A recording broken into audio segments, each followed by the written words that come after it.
नमस्कार, आप देख रहे हैं एजीटीवी न्यूज और मैं हूं पवन चंद्र पांडे। बड़ी खबर, कल 19 फरवरी की शाम रात के 9 बजे दिल्ली को उसका सीएम फेस मिल गया। इस बार भाजपा ने एक महिला को मौका दिया है दिल्ली के लोगों की सेवा करने की। दिल्ली के लोगों की सेवा इतनी आसानी से नहीं होती।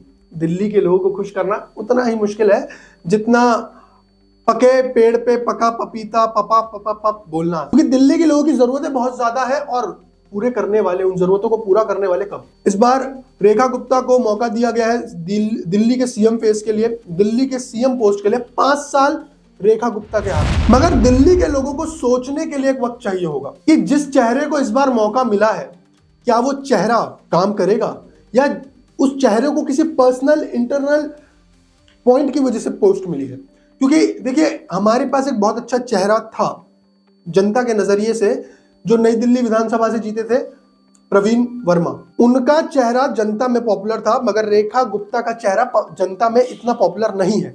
एक डिसअपॉइंटमेंट है जनता में। दिल्ली की आवाज के इस शो में हम लोग बात करेंगे जनता से, मगर उससे पहले आपको बता दूं कि दिल्ली की जनता को क्या करना है आने वाले टाइम में। मैं बताने वाला कोई नहीं होता, मगर मैं समझता हूं कि इतने भी बेवकूफ लोग नहीं है बाहर जो मेरी आवाज को अनसुना कर दें। कहीं ना कहीं तो उनके दिमाग में बात बैठेगी और कहीं ना कहीं तो उन्हें मेरी बातें समझ आएंगी। चलिए, तो अभी हम बात करते हैं रेखा गुप्ता के बारे में। जो रेखा गुप्ता है वो अपने जो भी उनका विधानसभा रहा है वहां से वो जीती हैं, और उनको ऐसा नहीं है कि वो कोई बाहर की मेंबर है, क्योंकि काफी टाइम से बात चल रही थी कि किसी अननोन पर्सन को ना दिल्ली का सीएम बना दे।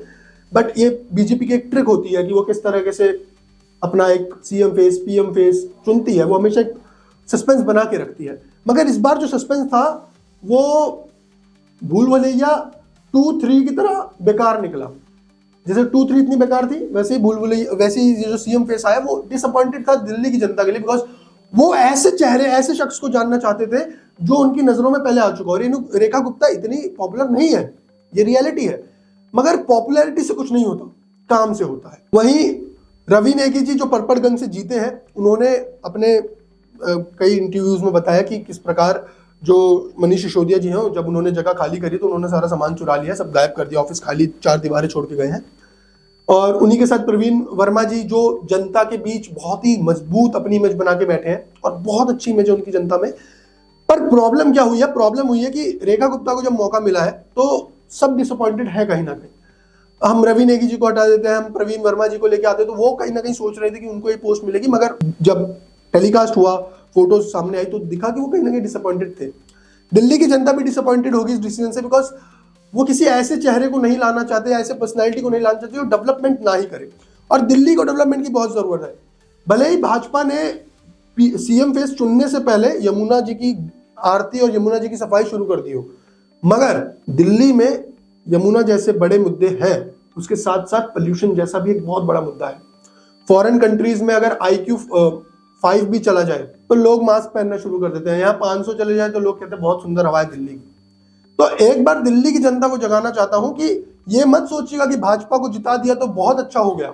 ये सोचिएगा कि आने वाले समय में जो पोल्यूशन, जिन मुद्दों पे आपने उन्हें जिताया था, क्या वो मुद्दे पूरे होंगे?